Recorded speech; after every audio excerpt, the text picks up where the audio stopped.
그가 그들에게 명하여 이르되 내가 내 조상들에고 돌아가리니 나를 햇사람 에브론의 밭에 있는 굴에 우리 선조와 함께 장사하라. 이 굴은 가나안 땅 마므레 앞 막벨라 밭에 있는 것이라. 아브라함이 햇사람 에브론에게서 밭과 함께 사서 그의 매장지를 삼았으므로 아브라함과 그의 아내 사라가 거기 장사되었고 이삭과 그의 아내 리브가도 거기 장사되었음에 나도 레아를 그곳에 장사하였노라. 이 밭과 거기 있는 굴은 햇사람에게서 산 것이니라. 야곱이 아들에게 명하기를 마치고 그 발을 침상에 모으고 숨을 거두니 그의 백성에게로 돌아갔더라. 요셉이 그의 아버지 얼굴에 굽으려 울며 입맞추고 그의 수종들은 의원에게 명하여 아버지 몸을 향으로 처리하게 하며 의원이 이스라엘에게 그대로 하되 40일이 걸렸으니 향으로 처리하는데 이 날수가 걸림이며 애굽 사람들은 70일 동안 그를 위하여 곡하였더라.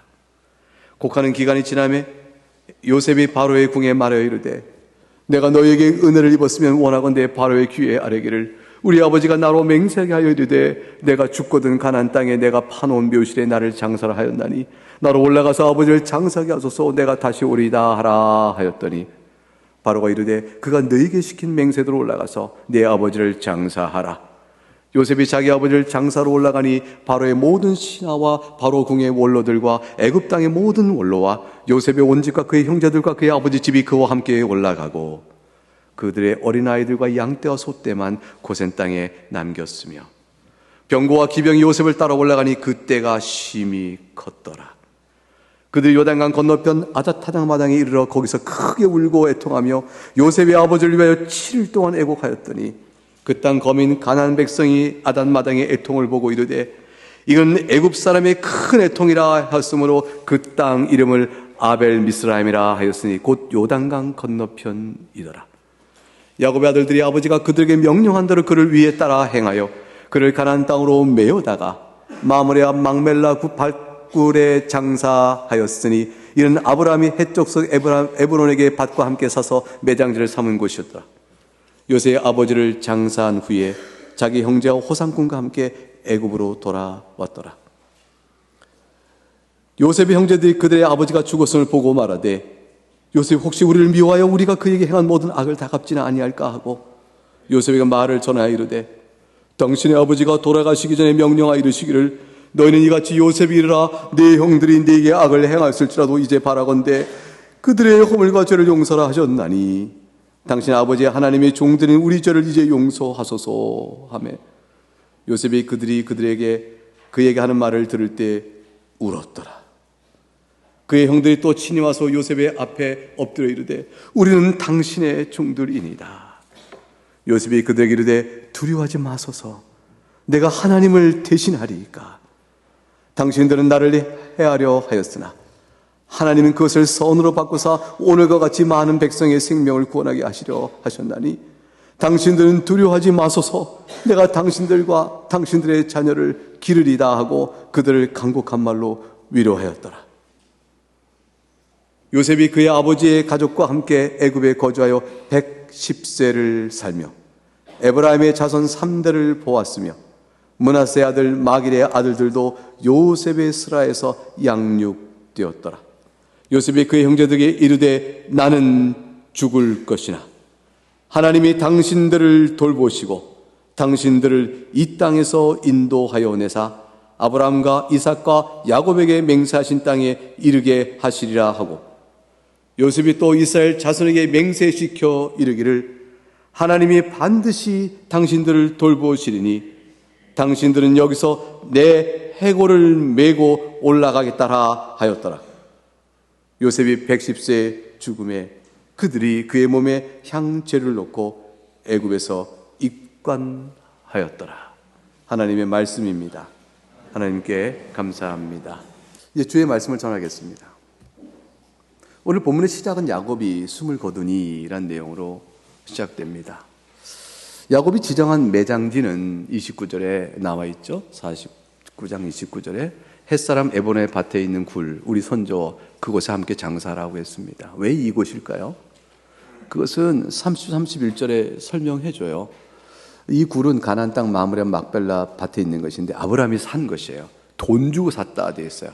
밭과 함께 샀다. 산 까닭은 하나님 주신 은혜의 땅을 저들에게 거저받음으로 하나님 은혜의 땅을 의미를 희석시키지 않은 거죠. 더럽히지 않으려는 것이죠. 정당에 사서 내가 샀으나 하나님께 은혜로 받은 땅을 되어지는 거예요. 이게 묘한 관계를 알겠어요? 이방인에게는 삽니다. 그러나 하나님께 은혜로 받은 것이 되어집니다. 그리고 그곳에 자신이 묻힙니다. 그걸 통해서 상징되어지는 하늘 본향의 영원한 기업을 믿음으로 받고 나가는 것이죠. 주구나 사는 것이에요. 그래서 사실 받은 것은 무덤뿐이에요. 아브라함 평생 동안 무슨 가나안 땅을 다 주겠다지만 자기가 가진 소유지는 돈 주고 산 이 무덤뿐인데, 그런데 아브라함은 그곳에서 영원한 하나님의 본향을 바라보니까 이 땅은 한 줌이지만 영원한 모든 사람의 생명의 땅입니다. 히브리서 11장에 가게 되면 사람이 13절에서 사람이 다 믿음을 따라 죽었을 때 약속은 받지 못했다. 약속이란 것은 약속 자체가 아니라 약속으로 말씀하신 것을 못 받았다는 뜻이에요. 그래서 믿음을 따라 죽을 때까지 약속하신 것을 아직 받지 못했지만 그들은 멀리서 보고 환영한 나그네로 살았다. 그리고 하늘 본향을 찾는 자로 자신의 정체성을 가졌다. 우리가 다 그러시죠. 우리가 다 하늘 본향을 찾는 그런 자로 사는 것 따름입니다. 만일 돌아온 본향 땅의 것이라면 갈 곳이 왜 기회가 없었겠어요? 그러나 하늘의 본향을 사모하니 그들 부끄러워하지 아니하도록 하나님께서 하늘성을 예비하여 그들에게 주신다. 이것은 뭘 의미하냐면 죽음은 절대로 끝이 아니라는 것이죠. 이 땅에 사는 동안에 사도 바울도 그랬어요. 우리가 이 땅에 사는 것이 전부라면 우리처럼 비참한 사람이 어디 있냐 그랬어요. 우리는 다 예수 그리스도의 부활과 본향을 보는 사람이기 때문에 그래요. 그걸 뭘 말하냐면 부활과 영원한 생명 때문에 살아가는 게 달랐다는 것이죠. 그 본향 사는 건 똑같은데 본향만 바란다. 근데 기대가 꽝이 됐네. 이게 아니고요. 그 본향을 찾는 부활 영생에 대한 소망 때문에 내가 이 땅에 사는 게 달랐다는 거예요. 그래서 아브라함과 그 다음 모든 사람은 나그네로 살았다니까요. 이 땅에 자기 소유를 넓히고 넉넉하게 서울 세우며 살면 성공한 인생이잖아요. 그 인생 포기한 거죠. 그 인생 찾지 아니하고 나그네로 살아요. 한마디로 말하면 하나님 뜻에 따라 산 것이에요. 주의 뜻을 생각하며 살아가는 일 속에 자기 삶을 살아온 모든 일이 만일 부활이 없다면 헛된 것이죠. 왜냐하면 다른 사람과 다르게 살았으니까. 그래서 우리는 마지막에 믿지 않는 사람과 믿는 사람과 비교가 딱 될 거예요. 어떤 인생이 잘 산 인생이냐 이렇게 물어볼 거란 말이죠. 누구 인생이 잘 산 인생이냐. 뭐 갖고 내밀어 잘 산 날 비교하겠어요. 저들이 내미는 것과 우리가 내미는 건 참 다를 거란 말이죠. 저들은 뭘 남길까요? 뭘 내밀 거예요? 소유를 내밀 거예요. 그 자식이 가진 권력에 대한 영광을 얘기할 거예요. 세상 속에 누렸던 모든 걸 내밀겠죠? 자식을 내밀지 몰라요. 난 이게 자식이 많고 내 자식은 다 똑똑하고 잘 됐어. 이렇게 내놓을지 몰라요. 이런 거 다 내놓겠죠. 근데 우리가 내놓을 거 그런 것이 아니잖아요. 우리가 그거 내놓고 내가 인생 잘 살았다 할 사람이 예수 믿는 사람 누가 있어요? 예수 믿는 사람이 마지막에 내놓을 거냐면 믿음이란 말이에요. 내가 하나님 말씀대로 살아왔어. 그 믿음의 증거가 우리가 마지막에 인생을 잘 살아는 내놓는 증거들이에요. 비교치가 너무 달라. 그러니까 다른 사람이 참 보면서 누가 잘 살았나 이렇게 판단을 내려야 될 거 아니에요. 하나님이 안 계시다면 우리가 산 것 헛된 거죠. 부활 영생이 없으면 뭐 이렇게 살았어? 되는 거게 되겠죠. 가장 비참한 자가 되는 거예요. 그러나 야곱도 그랬고 아브라함도 그랬고 믿음의 사람은 다 그거 바라보며 하늘 본향 찾는 자로 나그네로 산 거죠. 사람이 한번 죽으면 끝나는 게 아니거든요. 그 외에는 심판이 있다 하셨습니다. 히브리서 9장 27절. 여러분 요한계시록 열어보세요. 요한계시록 21장. 요한계시록 21장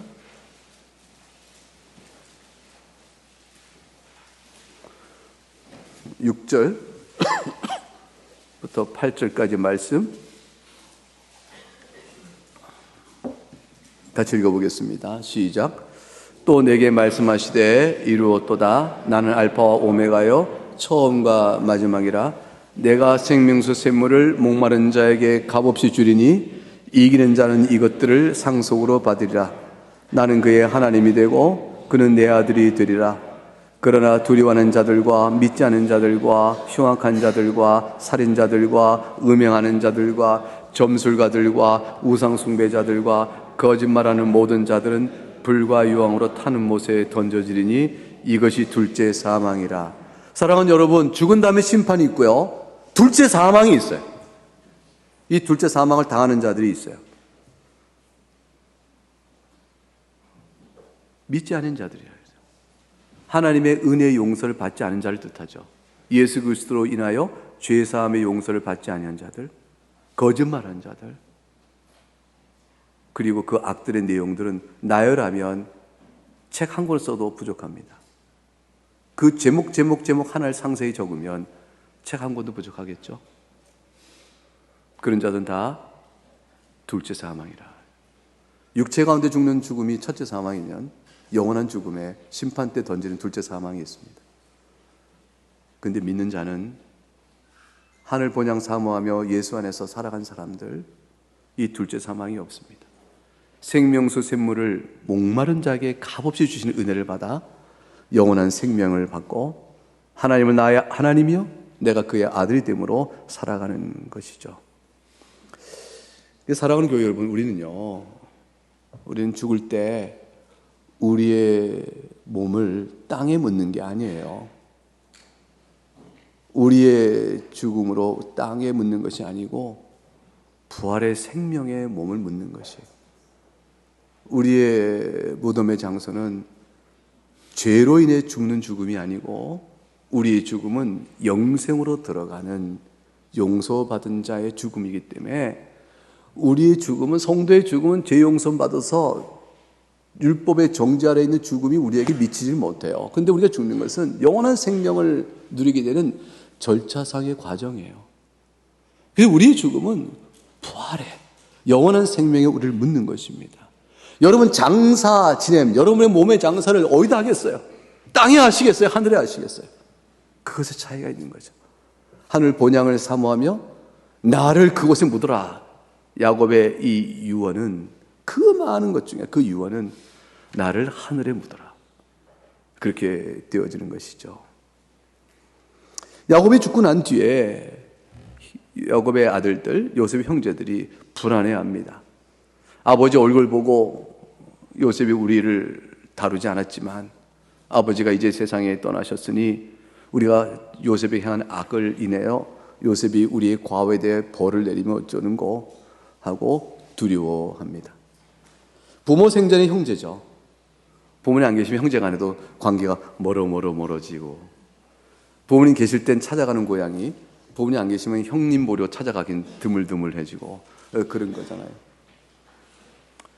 이들은 요셉이 너무 잘못했죠. 너무 잘못했어요. 그러니까 이제 걱정을 하고 두려워하게 됩니다. 50장, 창세기 50장 16절을 보시면 흥미로운 표현이 나와요. 요셉에게 말을 전하여 이르되, 이렇게 되세요. 형제들이 요셉에게 자기의 불안감을 전하는데 직접 나와 안 하고 전하여 이르되, 이렇게 되어 있어요. 간접적으로 전합니다. 이 두려움에 따라서 말을 해야 되는데 요셉이 직접 나가서 얼굴 대하고 말을 못할 지경이 됐다라는 거니까 이렇게 전원을 놓는 것이죠. 반인륜적 죄, 동생을 죽이려고 했던 죄, 팔아넘긴 죄, 그거는 죽음과 같은 것인데 너무 컸기 때문입니다. 용서받을 수 있을까? 용서를 받고자 하는 태도가 지극히 진정하고 그걸 간곡했습니다. 17절 말씀해 보게 되면 17절 한번 읽어볼까요? 요거 형들이 요셉에게 하는 말입니다. 여러분 요셉의 형제들이라고 생각하고 한번 같이 읽어보세요. 시작. 너희는 이같이 요셉이 이르라. 네 형들이 네게 악을 행하였을지라도 이제 바라건대 그들의 허물과 죄를 용서하라 하셨나니 신의 아버지의 하나님의 종들인 우리 죄를 이제 용서하소서 하며 요셉이 그들이 그에게 하는 말을 들을 때 울었더라. 여기 이제 바라건대라는 간청에 간청을 하는 가장 낮은 자세의 표현입니다.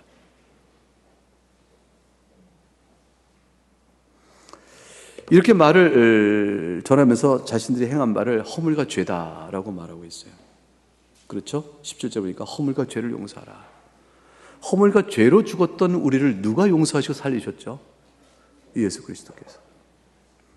사실은 허물과 죄로 죽은 자를 용서하고 살리시는 하나님의 긍휼이 아니면 안 돼요. 사람은 못해요.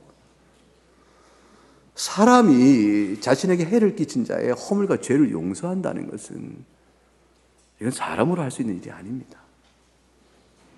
우리에게 용서를 행하라 하고 주께 주신 교훈은 용서받았음에 그 받은 은혜를 생각하여 너희 또한 그리할 수 있도록 하라는 말씀이에요.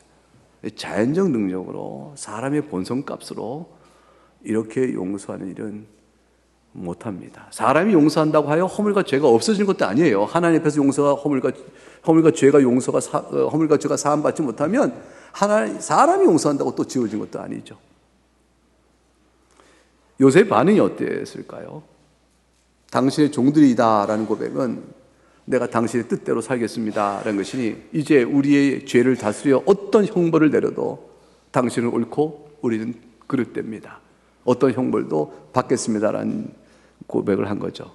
사죄하며 처분을 기다리며 용서의 자비로움을 바라는 처지로 요셉 앞에 무릎을 꿇습니다. 진정한 의미에서 요셉이 꾼 꿈, 해와 달과 12별들이 나에게 전하더라, 절합습니다라고 말했던 요셉의 어린 시절의 꿈인 사실 이때쯤에 진정음의 순복으로 나올 수도 있어요.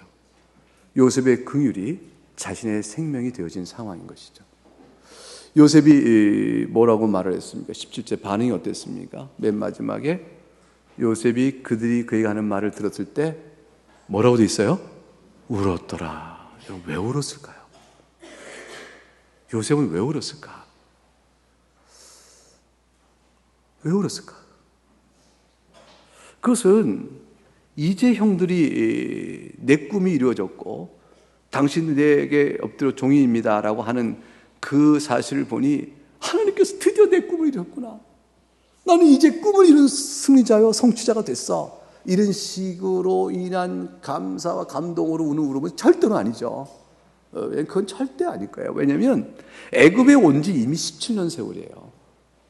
130세에 야곱이 바로 앞에 섰다가 야곱이 죽을 때 147세니까 17년 동안 요셉의 그늘 아래 형들이 살았거든요.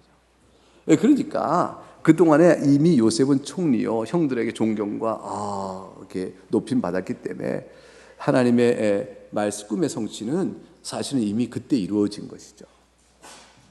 그 속에 어떤 마음에 어떤지. 이 눈물은 도대체 무엇일까? 아마도 아버지의 이름을 빗대서 형들이 용서를 구해요.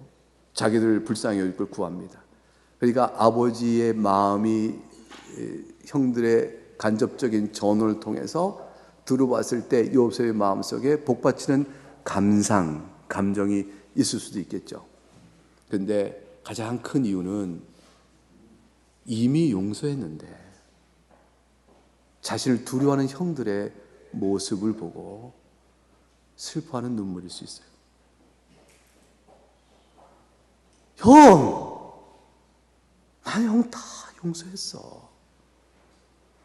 그간의 세월이 내가 형들 이미 용서한 거요. 아버지 돌아가셨다고 해서 그렇게 두려워 내 앞에 떨다니. 첫째는 형들이 자기한테 한 죄악이 얼마나 큰가를 그들도 알고 있구나. 그래서 그들이 자기의 허물과 죄에 대한 요셉에게 준 상처와 죄에 대한 것을 저들이 알고 있구나라는 사실에 대한 요셉의 인식.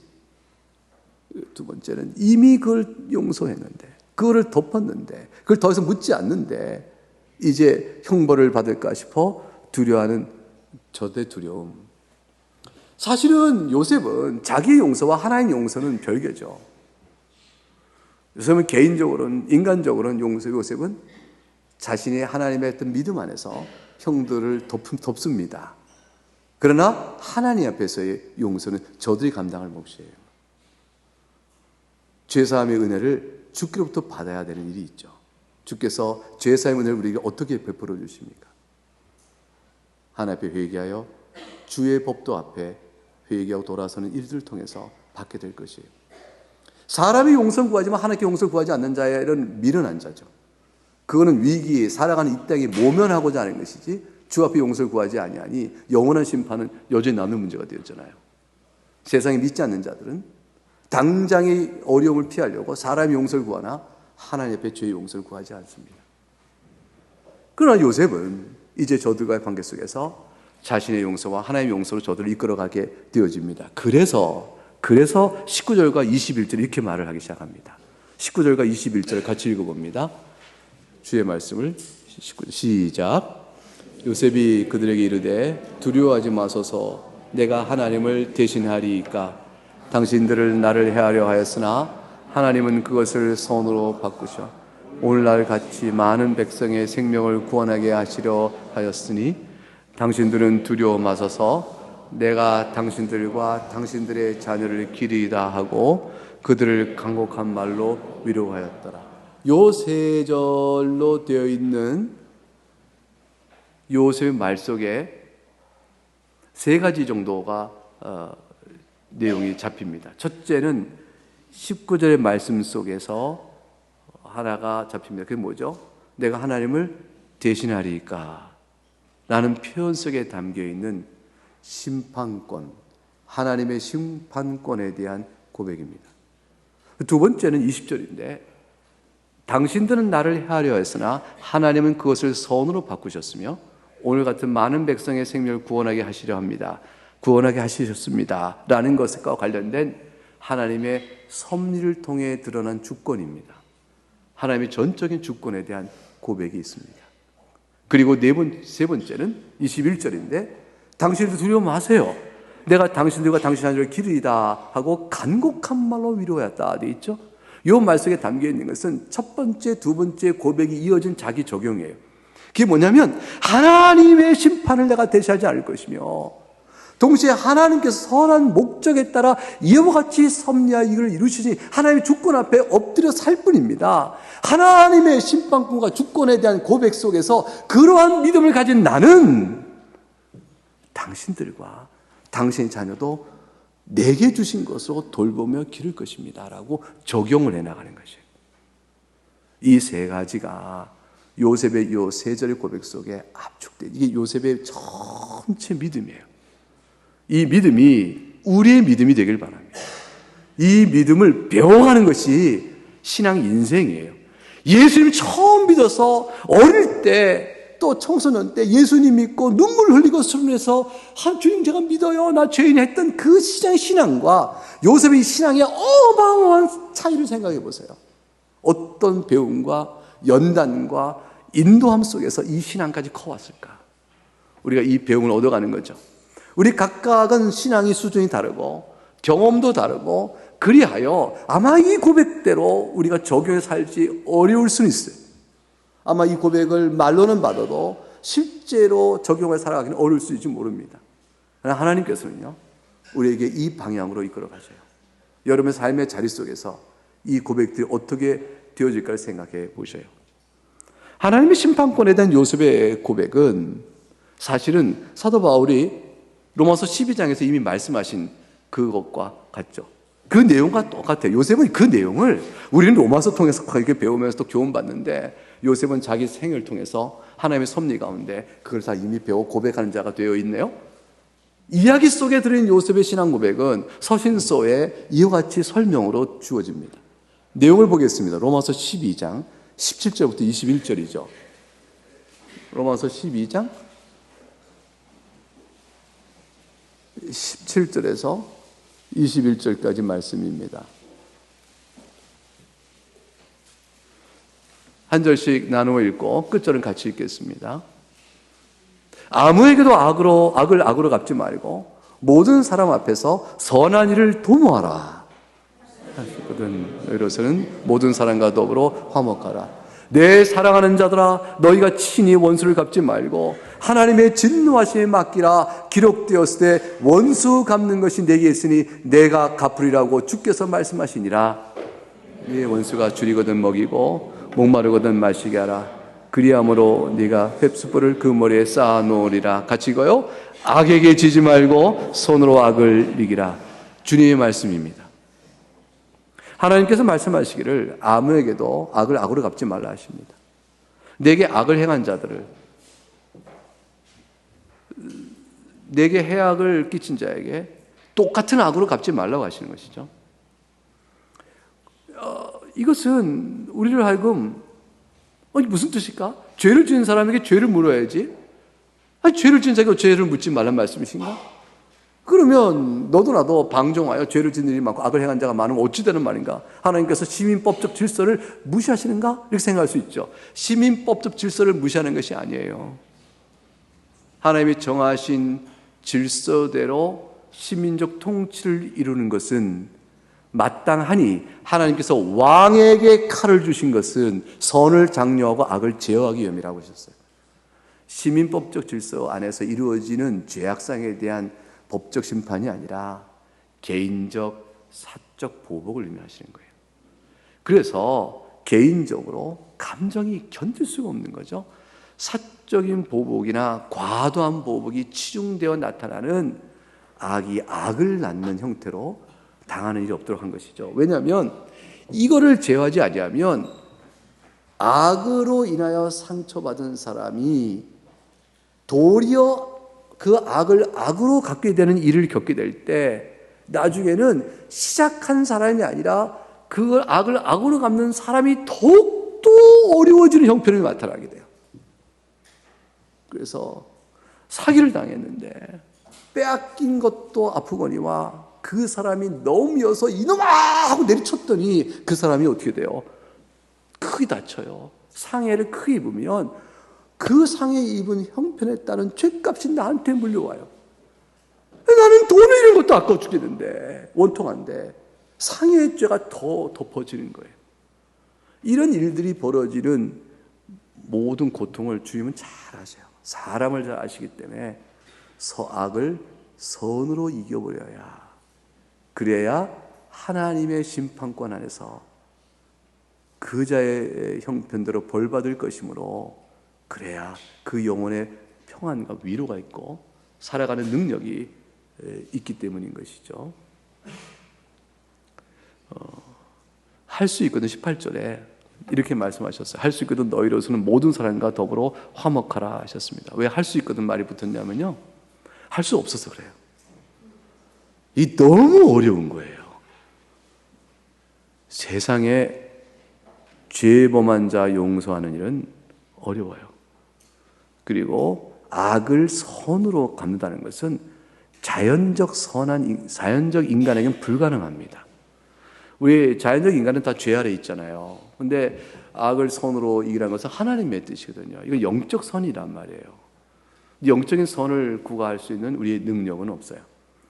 일반인들 가운데서 아주 지혜로운 사람은 이것 봐, 참는 게 이기는 거야. 참는 게 이기는 거야. 라는 것 정도를 알아낸 데까지 오래 걸리고 또 그걸 알아낼 수도 있어요. 그러나 참는 게 이기는 거야를 따라서 실제 참는 일은 또 다른 문제인 거죠. 하나님께서 믿는 자에게 악을 선으로 이기라 하고 성도에게 말씀하시지만 이건 너무 어려워요. 그러니까 어떻게 하면 돼요? 개인의 성정에 따라서는 하기 어려운 일이거든 성령 하나님의 도움을 구하 나가는 수밖에 없는 거죠. 그리고 하나님의 도우심을 입어 그 이 일에 순종하여 주께서 교훈하신 선한 뜻이 이루어지길 바라고, 두 번째는 하나님께서 나를 향하여 베푸신 그 사랑의 마음을 더 헤아려 알아 그 능력에 따라서 죄인을 불쌍히 여기는 마음으로 나가는 거죠. 불쌍히 여기고 긍휼의 마음을 따라 자신에게 치밀어 오는 분노를 누그러뜨리고 도리어 그 사람을 일반적 선함으로 대해준 데까지 나설 수 있게 하라 하고 말씀하셨어요. 이게 악을 선으로 이기는 영적인 능력들이에요. 이거 사람이 이 말을 하고 또 그렇게 안 하면 성도가 아니다 이렇게 말하면 안 돼요. 너무 어려운 얘기이기 때문에 믿는 사람이라 할지라도 못합니다. 그러나 주께서는 그것이 옳다고 말씀하셔요. 그것이 너에게 유익이라고 말씀하셔요. 그 말씀하신 유익을 따라 살 것이냐, 하나님 저 못해요, 저는 못해요 라고 그 자리에 머물 것이냐, 그 사이 속에서 우리는 삶을 살아갑니다. 19절에 보니까 내 사랑한 자도 너희가 친히 원수를 갚지 말고 하나님이 진노하심에 맡기라. 기록되신 원수를 갚는 것이 내게 있으니 내가 갚으리라고 주께서 말씀하시라. 결국 심판권이죠. 하나님 이 말씀하시면서 아들아 힘드냐? 안다. 죄를 몇 번 용서하리까 물었더니 70번씩 7번이라 7번씩 70번이라 바꾸어된 표현으로 주님께서 말씀하셨어요. 계속해서 해라 하는 뜻인데 주님 우리가 그렇게 못합니다. 3번을 해도 그것도 못합니다. 이렇게 말할 때 아들아 힘드냐? 어렵지? 안다. 그러나 한 가지 기억하라. 내가 심판해. 그것이죠. 그게 19절이에요. 네가 친히 원수 갚지 말고 나에게 맡기렴. 원수 갚는 내게 있으니 내가 갚을 것이다. 심판권은 하나님의 고유 권한이죠. 사람이 용서하거나 사람이 형벌 내린다고 죄가 없어지는 것이 아니에요. 이 세상에서 믿지 않는 사람들은 이 세상 죄를 범하면 세상 법정에서 판결받아 형벌을 받는 것으로 이제 다 해소됐다 하여 이제 나는 내가 모든 범법 사실이 다 없어졌고 이제 죄값 다 치렀는데 내가 뭐 어때? 라고 이제 무지한 사람으로 이 세상에서 살아갑니다. 악한 세상 속에서 시민법적인 그 관계 안에서는 그가 무지한 자로 남지만 하나님 앞에서 죄인인 것은 여전히 남는 것이에요. 여전히 남는 것이에요. 어떤 사람이 생명을 빼앗았습니다. 그 사람이 20년의 형벌 받습니다. 가족들은 울부짖습니다. 20년 형벌이 뭐냐? 사형을 해야 된다. 사형해야 된다. 그러나 이 법에서는 여러 정황을 또 변호사의 또 힘을 얻어서 20년 형벌로 되어졌어요. 20년 살고 난 그 사람은 그 사람을 자기 행했던 일에 대해서 법적으로 완전히 자유로운 사람이 된 것이죠. 하나님 앞에서 죄가 용서받은 게 아니에요. 하나님 앞에 죄를 용서받은 게 아니죠. 하나님 앞에 죄는 남아있는 겁니다. 그 죄 용서는 예수 그리스도 외에는 용서받는 길이 없습니다. 하나님의 심판권이 있으므로 너는 그렇게 하지 말라 하셨습니다. 칼빈은 이 말을 어디까지 나갔냐면 하나님께 심판을 맡긴다라는 것은 내가 막 분노가 나는데 좋아 나는 너한테 하지 않을 거야. 하지만 하나님 앞에서 네가 영원히 지옥 가야 된다. 이런 분노의 마음으로 하나님께 맡긴다. 그런 마음이 아니라고까지 얘기했어요.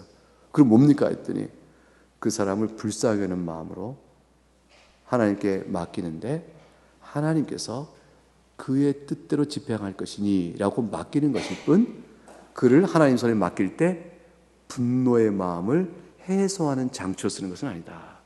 그랬어요. 거기까지 이끌고 나갑니다. 여러분 예수님 믿고 예수님의 자녀로 산다는 게 어렵죠? 힘들죠? 할 수 있겠어요? 어렵죠. 하나님이 도우심 없으면 안 돼요. 그러니까 성령 안에 살아가고 믿음을 산다면서 우리의 자연 본성을 거슬립니다. 복음의 교훈들은 우리의 자연 본성을 다 거슬려요. 율법 10계명 우리가 예배 때 읽잖아요. 왜 얘 읽을 때마다 죄가 드러날까요? 우리의 자연 본성에 거슬려 있는 일이기 때문에. 하나님을 사랑하고 이웃을 내 몸처럼 사랑하라. 우리에게 안 맞는 거잖아요. 중생자에게 비로소 가능성이 열리기 시작하는 거예요. 겨우 눈 뜬 거예요. 두더지가 햇빛 보듯이 겨우 눈 떠가지고 이게 영적인 은혜요? 이게 믿음의 삶이요? 이렇게 살아가는 인생도 있는 것인가? 이렇게 살아가도 되는가? 하나님 도와주세요 하고 순종하며 살아가면서 연단을 받고 성도 신앙 인격이 커져가면서 나중에는 제법 살아갈 만한 사람으로까지 성장해 나갈 수 있을 거예요. 그러나 끝내 마지막은 이러한 일 속에 나를 이끌어 오신 하나님의 섭리, 그를 믿는 주권적 믿음이 나오게 되어지겠죠. 악에 지지 말고 선호 악을 이기라. 요셉에게는 이 교훈이 형들을 향하여 작용되고 있는 것이에요. 형들을 향하여 작용되고 있는 겁니다. 자기를 죽이려 했고 자기를 팔아넘긴 형들의 모든 죄악을 하나님 심판 앞에 내놓을 뿐 내가 하나님을 대신하겠습니까? 라고 말을 했어요. 두 번째는 하나님의 주권의 고백이죠. 20절에 당신들은 나를 해하려 하였으나 하나님이 그것을 선으로 바꿔서 오늘같이 많은 백성의 생명을 구원하려 하셨습니다. 여러분, 이 고백이 없으면 하나님 심판권 앞에 맡길 수 없습니다. 하나님 심판 앞에 내어놓고 내가 하나님을 대신하여 당신을 심판하시겠습니까? 당신의 죄악은 하나님 앞에 있을 뿐 나는 그거를 대신하여 당신을 벌하지 않겠습니다. 라고 말하는 요셉의 이 너그러운 관용이요, 긍휼의 베품은요, 이 지금 20절에 말하고 있는 하나님께서 선을 내게 행하셨습니다. 당시 행한 악을 선으로 바꾸셔서 오늘같이 많은 생명을 구원하고 하신 하나님의 섭리 주권을 믿는 믿음에서 오는 것이에요. 살아계신 하나님의 손길을 믿는 것이죠. 요셉이 이것을 어떻게 배웠어요? 로마서 8장 28절에 하나님을 사랑하는 자, 곧 그의 뜻대로 부르심을 입은 자들에게는 모든 것이 합력과 선을 이룬다는 이 교훈의 말씀을 요셉이 어떻게 배웠을까요? 요셉이 살아온 인생을 보세요. 요셉이 하나님의 은혜를 경험한 걸 보실까요? 형들의 노예로 팔릴 때, 그때도 요셉은 하나님의 은혜를 경험합니다. 보디발의 아내에 의해서 무고를 당하여 옥에 갔을 때, 그때도 요셉은 하나님의 은혜를 경험합니다. 꿈에 해몽을 해줄 때, 그때도 하나님의 은혜를 경험하죠. 꿈의 해몽 때문에 이 관원장이 나를 바로에게 말하여 억울함을 풀어줄 거야 라는 기대치를 갖고 있을 때도, 그때에도 하나님의 은혜를 경험합니다. 왜냐하면 하나님께서 보세요. 차근차근 생각해 보세요. 내가 노예를 팔렸을 때는 하나님의 은혜가 없어 보여요. 근데 노예로 팔렸으나 살 길을 내어주셨네요. 보디발의 집에 총무가 되어졌어요. 노예치고는 괜찮은 거였어요. 하나님의 은혜를 거기서 경험합니다. 근데 무고를 당합니다. 아니 이럴 수가 있나? 옥에서 간수가 좋게 봐 간의 사물을 보게 하여 은혜를 보게 됩니다. 그런데 그때에 꿈꾸는 자들을 만나게 됩니다. 그래 관원장을 다 해줬는 해몽대로 되어졌어요. 그가 풀려나갑니다. 하나님의 은혜를 보게 되어지죠. 기대를 갖게 됐어요. 이제 저자가 내 꿈의 해몽대로 되었으니 나를 기억하고 풀어주는 일이 있게 될 거야. 하나님은 과연 이때를 위하여 이렇게 역사하셨구나 하고 큰 감격과 기대치를 갖고 있겠죠. 근데 성경은 그 관원장이 까마득히 잊었다 되어 있어요. 까마득히 잊었다. 큰 실망이에요. 엄청난 실망이에요. 기대가 컸는데 그 가운데도 하나님의 은혜, 은혜로 살아왔는데 하나님 어떻게 이렇게 잊어버려요? 관원장이 큰 낙심해요. 근데 더 큰 은혜를 요셉이 경험하는 거예요. 총리가 되는 과정으로 바로의 꿈을 쓰시네요. 관원장의 꿈의 해몽이 아니라 바로의 꿈을 해몽케 하심으로 하나님 가지신 큰 뜻이 있으신 거예요. 이때 요셉은 그때쯤에 돌아보면 소름이 끼치지 않을 수가 없죠. 아버지의 사랑, 꿈, 형들의 미움, 과정으로 동안에 하나님의 주권적으로 섭리하시는 그 뜻이 어떤 것인가를 전율하며 고백하게 됩니다. 요셉은 인생은 하나님의 선하신 손길 가운데 살아가는 거구나. 그때 당하는 나는 하나님 나를 보시나 들으시나 하나님 왜 이렇게 하겠지만 그러나 시선을 돌려 주의 목적하신 바를 크게 보면 다 내게 필요하고 내게 유익하며 나를 통하여 이웃과 다른 사람에게도 도움을 주고자 하시는 데까지 크신 목적 가운데 그 지혜로운 가운데 내 인생을 이끌어 오시는 거구나. 그걸 알게 되죠. 요셉은 우쭐하지 않고 교만하지 않고 촐싹대지 않습니다. 그의 마음은 깊어져 갑니다. 그의 심령은 넓어져 갑니다. 그리고 하나님의 은혜로 다 감사로 채워져 갑니다. 그게 요셉인 것이에요. 그가 자신이 세상에 높아진 총리가 됐지만 하나님께서 약속하신 본향을 잊지 않는 신자로 살아가는 그 믿음의 줄기를 꽉 붙들게 되죠. 이게 있으니까 하나님에 대한 심판권 앞에 악을 선으로 대할 수 있는 능력이 생기는 것이죠. 그 관점이 생기는 것이죠. 그래서 이것은 나 하나만을 영화를 위한 것이 아니요 기근을 위한 기아 상황에서 이스라엘 백성을 보호하시고 하나님의 약속에 따라 이스라엘 백성을 커다란 민족으로 이끌어내고자 하는 그 뜻을 성취하심이라는 데까지 가게 되어집니다. 그래서 창세기 45장에 이미 요셉은 형들한테 말했어요. 형들이요 근심하지 마소서, 한탄하지 마소서. 하나님이 생명을 구원하시려고 나를 당신들보다 먼저 보내신 것입니다. 이렇게 말하게 되었습니다. 그래서 비로소 요셉은 형들에게 자신의 개인으로서 용서를 할 수가 있었던 것이죠. 그리고 위로를 전하게 됩니다. 두려를 전하게 됩니다. 적용이 오늘 본문의 50장 21절 같이 읽어봅니다. 50장 21절 시작. 당신들은 두려워 마소서. 내가 당신들과 당신들의 자녀를 기르이다 하고 그들을 간곡한 말로 위로하였더라. 적용 능력이 생겼어요. 자신이 뭘 하겠다고 말을 해요. 하나님이 하셨습니다. 하나님께 내가 하나님을 대신하겠습니까? 라고 말한 뒤에 끝이 아니고 내가 당신을 돌보겠어. 내가 당신을 돌보겠어. 이것은 요셉이 형들을 향한 마음이 어떤 것인가를 보여주는 단적인 증거죠. 그저 없는 거로 하자라는 걸 넘어서서 적극적인 사랑의 실천으로 넘어가게 된 겁니다. 간곡한 말로 위로하였다 했으니 요셉의 진심이 담겨져 있어요. 마음을 다해서, 정성을 다해서 진심으로 저들을 위로하였다 하는 것입니다. 형들은 야곱이 죽고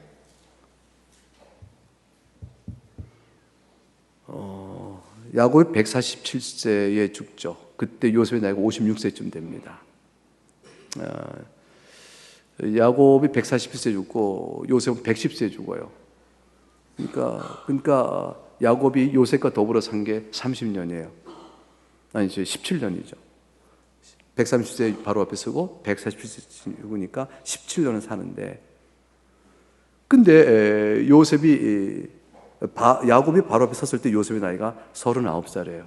왜냐하면 30살에 총리가 되고 또 7년의 풍년이 있고 또 2년의 흉년이 있은 다음에 바로 앞에 야곱이 오게 서게 되니까 9년 세월이 지납니다. 39살 된 이제 요셉 총리, 그때의 130세 된 아버지, 그 17년을 더 살다가 야곱이 세상을 떠나고 형들이 지금 말합니다.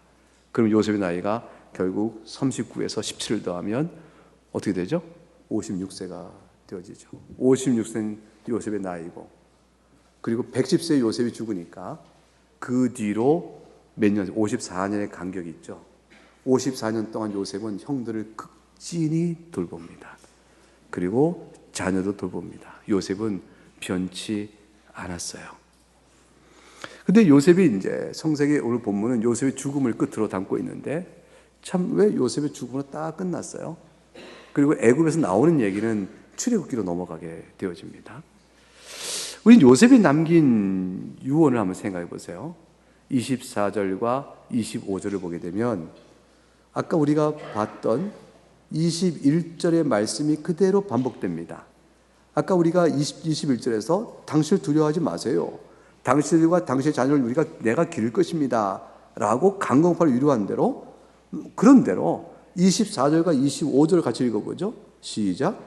요셉이 그의 형제들에게 이르되 나는 죽을 것이나 하나님이 당신들을 돌보시고 당신들을 이 땅에서 인도하여 내사 아브라함과 이삭과 야곱에게 맹세하신 땅에 이르게 하시려 하고, 요셉이 또 이스라엘에게 맹세시켜 이르시기를 하나님이 반드시 당신을 돌보시리니 당신들은 여기서 내 해골을 메고 올라가겠다라 하였더라.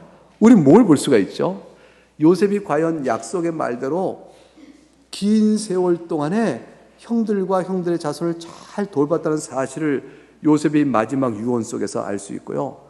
동시에 요셉은 자기의 해골을 약속의 땅 가나안 땅으로 묻어줄 것을 단단하게 약속을 받습니다. 요셉도 하늘 영생을 바라보는 것이죠. 애굽 총리가 자기 몸이 있는 것이 아니에요. 부활의 영생 속에 자기 몸을 묻고자 한 것입니다. 그리고 하나님의 주권을 높이죠. 하나님이 당신들을 돌보실 것입니다. 이 말은요, 내가 여지껏 당신을 돌봤으나 이것은 나를 통하여 하나님이 당신을 돌보신 것이지 내가 당신을 돌본 거 아니에요.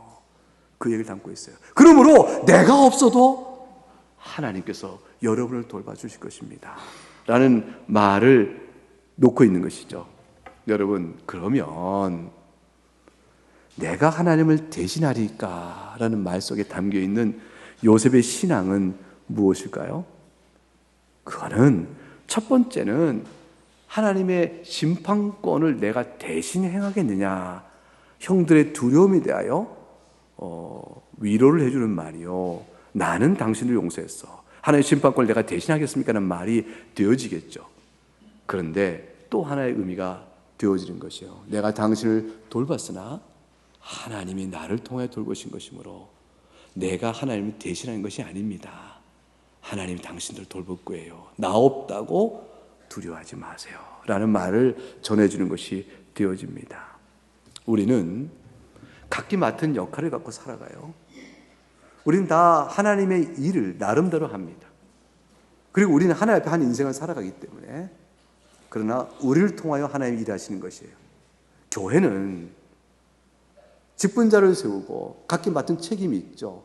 목사는 말씀을 전합니다. 이것은 제가 말하고 있어야 제 말이 아니에요. 하나님께 성경 말씀을 통해 여러분에게 들리고자 하는 말씀드려요.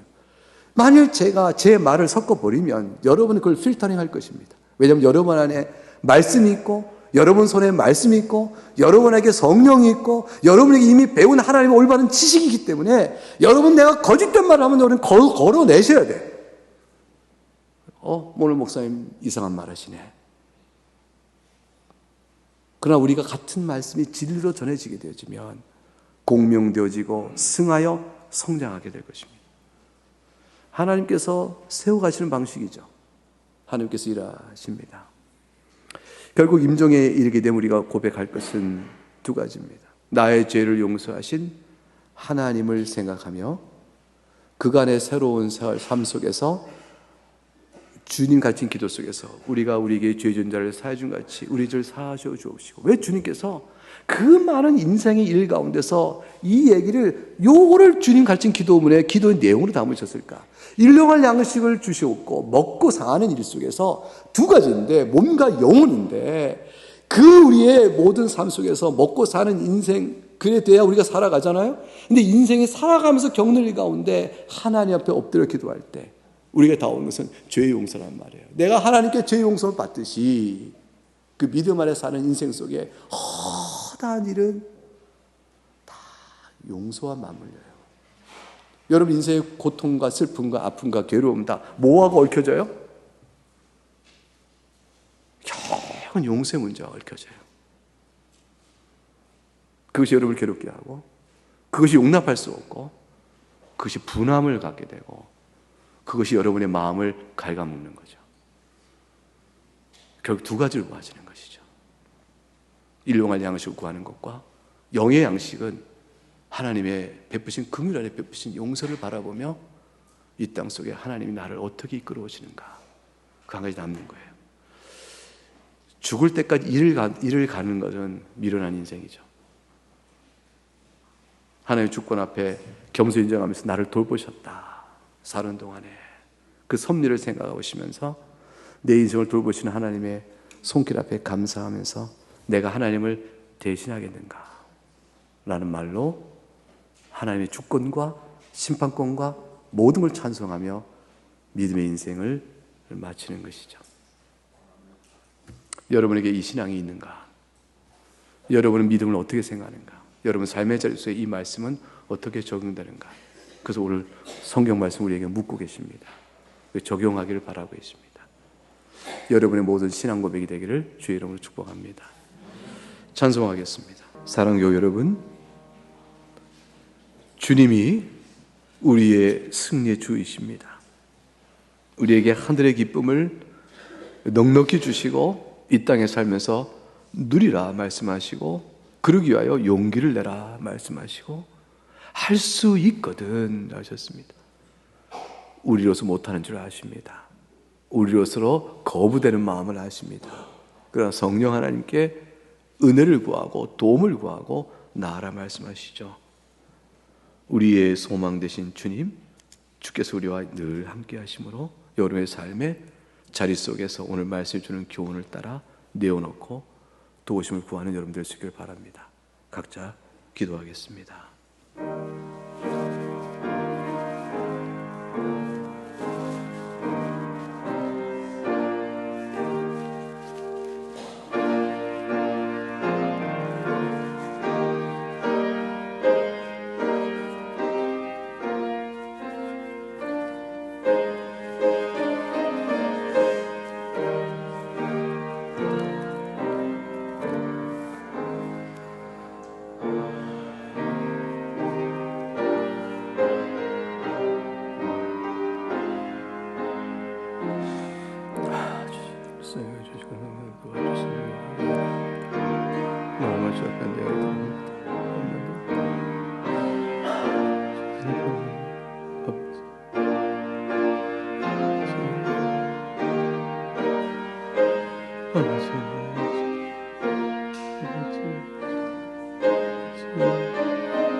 사랑이 많으신 하나님 아버지,